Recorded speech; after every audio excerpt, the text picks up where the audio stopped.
See you in a bit. Wow, what a start that was. You're absolutely right. So, I wouldn't have said this to Louise, of course, but my daughter knows me very well, so she knows where my heart is.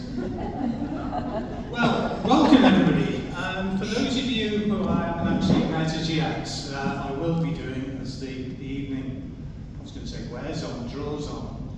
I am Pete and I am the father of the bride. It's been my life's privilege to be father of the bride to Louise. Wow, where do I start? The first thing I'd like to do is to give some thanks to the bridesmaids. They've done a fantastic job today.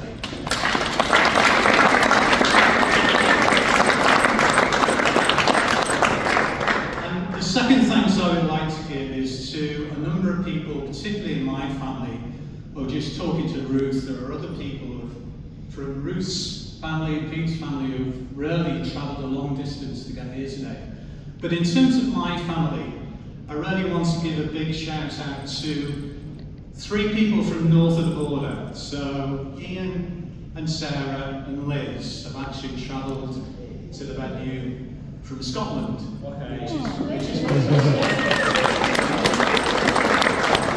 Now Ian and Sarah actually reside very far north in Inverness. And I think I'm right in saying, Ian has said, that you've probably got the full set of planes, automobiles, and what's the third one? Well done, well done. So, is that right, Ian? Yes. Yes, fantastic. And it's really fantastic that you've made it here today. In addition to that, Sarah's parents actually reside in Vancouver in Canada, and they are actually visiting at the moment. So they are back at base looking after the little ones on behalf of Ian and Sarah. So it's brilliant, guys, that you've spent the time to come down here, given that Sarah's parents are up. So thanks ever so much for that.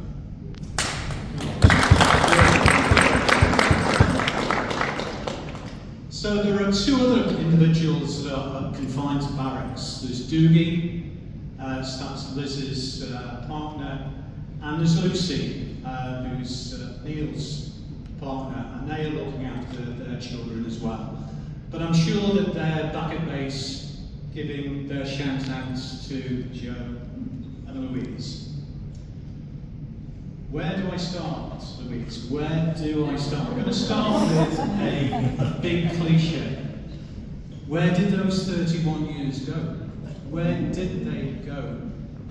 It's been brilliant for me. It's been a fantastic journey over those 31 years. And I've really, really enjoyed every second of it. It's been absolutely amazing. 2 or 3 weeks ago now, it might be longer than actually, Joe had his stag day.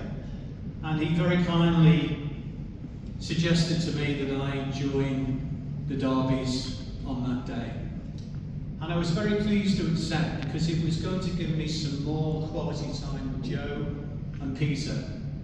But in addition to that, I could get to know Dan, and I met Tom for the first time.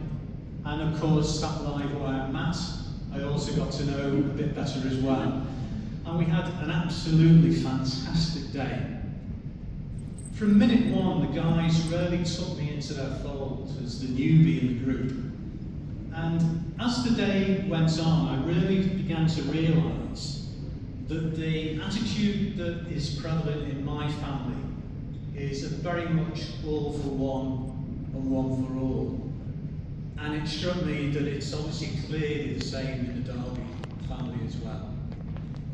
So I see today as the start not just of Joe and Louise's married life together, but I would like to think, and I'm sure it will happen, that it's going to be the start of an interrelationship between our 2 families.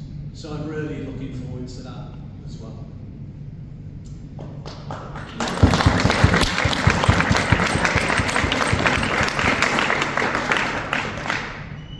Louise will be actually clapping in a minute. I'm going to start now, Louise, by starting to go back right to the beginning of this journey 31 years ago, right back to the day that you were born. And I'll say to everybody here that what I'm going to say now is the absolute truth. There's no Pete Steedman embellishments, poetic license in the next 5 minutes, honestly. So when Jane and I realised that we were expecting our first child, we didn't know what to expect. But the pregnancy went without mishap. But the labour started off with a number of Braxton Hicks full starts. We went to the hospital twice, and the second time they said, guys, you may as well stay here. But I'm going to tell you now, this is going to be a long job. So I should say at this point that I get teased on a regular basis by my family for being a planning obsessive. And I had a number of things planned to make Jane's labour as peaceful and relaxing as possible. One of the things I had planned is I had a range of 7 aromatherapy oils and a whole range of music cassettes. I mean, lots of cassettes in those days. And one of the cassettes that was picked by me was really to calm me, because I'm a big Genesis fan. And one of those albums was entitled And Then There Were Three, which is kind of poignant because Louise was our firstborn. So then we got on to the main event, and labour was starting to really go with gusto. And suddenly Louise was born.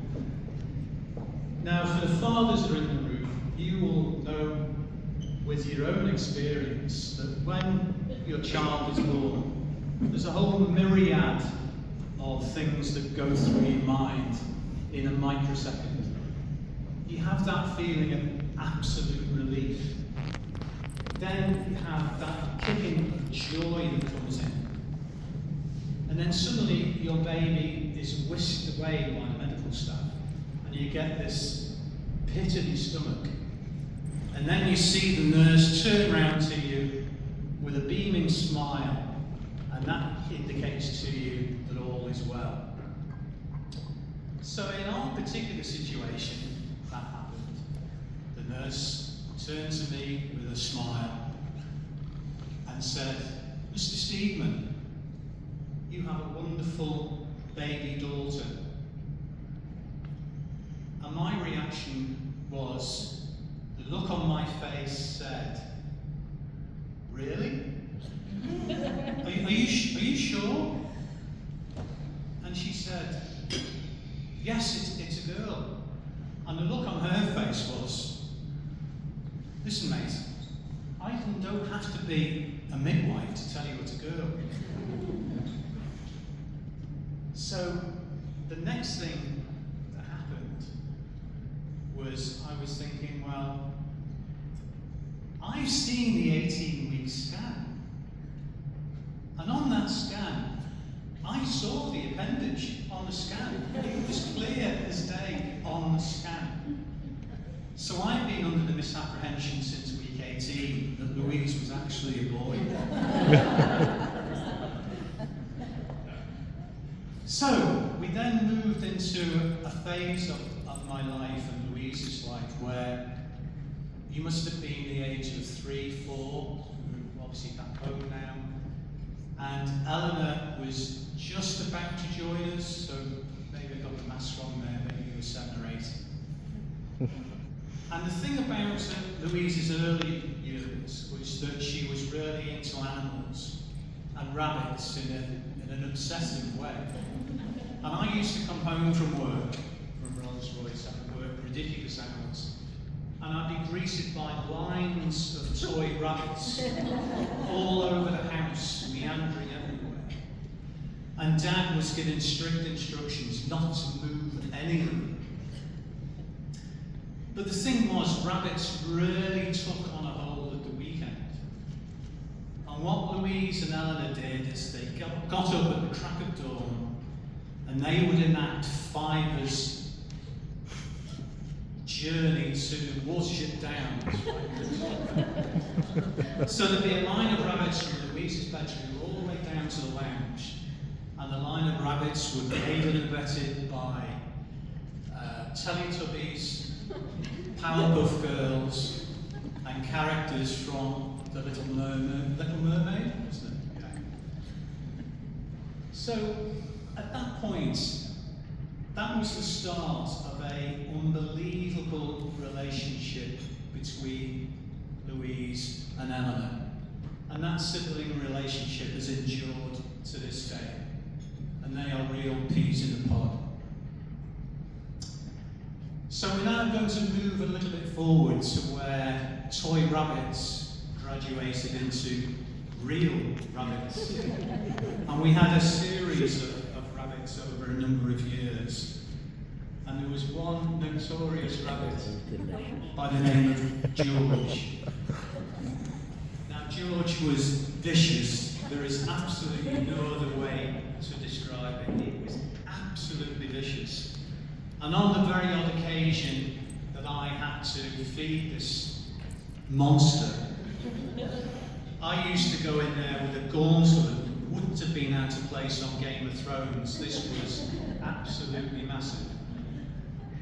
The thing about George was, though, that I always thought that rabbits were partial to carrots, but actually George was very partial to fingers. And Uncle Ian is sitting here and he can testify to that on a number of occasions. He actually drew blood a few times. Absolutely. So what I want to do now is fast forward a little bit to Louise's mid-teen, late-teen years. And this is when I really began to realise that my daughter was really starting to blossom and grow as an individual. The thing about Louise, she's very like in many ways to a Russian doll, in that she has many facets to her personality.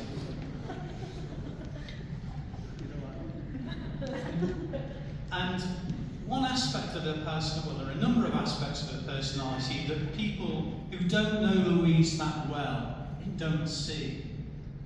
For example, she has an unbelievably dry sense of humour, Louise, which doesn't come to the fore that often. And an example of that was that Louise, aided and abetted again by her sister, used to imitate members of my family. To the extent that when they were on stage at home in front of us, they would imitate Auntie Jenny particularly, Uncle Mark, and cousin Dave, and we were in peals of laughter, absolute peals of laughter. The other thing about Louise is that she has a formidable inner strength, and she's got great resilience. This was very, very clear to me when Louise's A-level results weren't what she'd hoped for.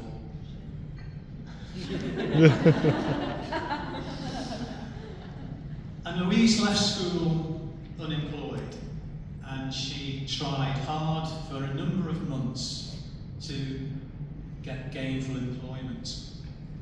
And this was a furrow that her father ploughed after he graduated.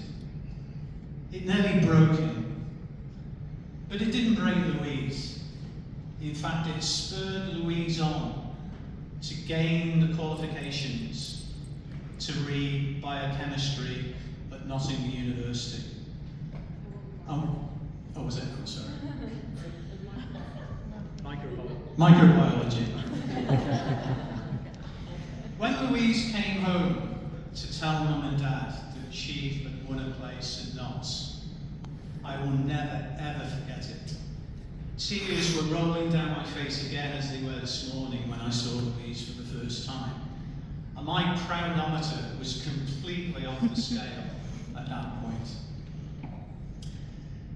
Louise did well at university. She secured a 2-1, and that was throughout the height of the COVID crisis, so it was an amazing achievement. But arguably, her biggest achievement was that she joined a dating app called Bumble, And there was a certain optometrist student based in Stroud who had done exactly the same thing. The connection was made, and that was the start of the road that Louise and Joe have trodden, which has got us to where we are today. When Louise introduced us to Joe for the first time, Jane and I immediately recognised that Louise had hit the bullseye here. Louise had graduated to the premiership of boyfriend selection prowess. We immediately had a number of things in common, but the main one was that Jane and myself, and as already been said, we are avid football fans. Now, personally, I would have preferred the red of Liverpool rather than the claret and blue of Villa. But hey, you can't get everything in life. So, I really need to start to draw this to a close now, because I'm aware that there are two other speakers following me.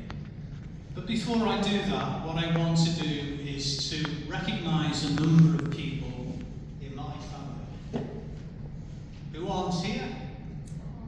So, there's my mum and dad, there's Louise's mum and dad, there's Jane's mum. Sorry. Jane's mum and dad. Is it really not that bad? Am I here? How many of you have? There was great Uncle Frank, Doris, and David, and my sister, Auntie Jenny. But wherever they are, I'm sure that they're having as great celebrations as we are here today. So I'm going to leave you with two final thoughts. Firstly, to Louise, Helen, Darby. Louise, you will always have Steedman blood in your veins, but so long as mine continues to flow, I'll always be here for you. And to Joe, I just simply want to say this. If you love Louise half as much as I do, that will stand you in very good stead. So my final task, everybody, is I'm going to ask you now to raise your glasses as I give you a toast to the bride and groom. Bride and groom.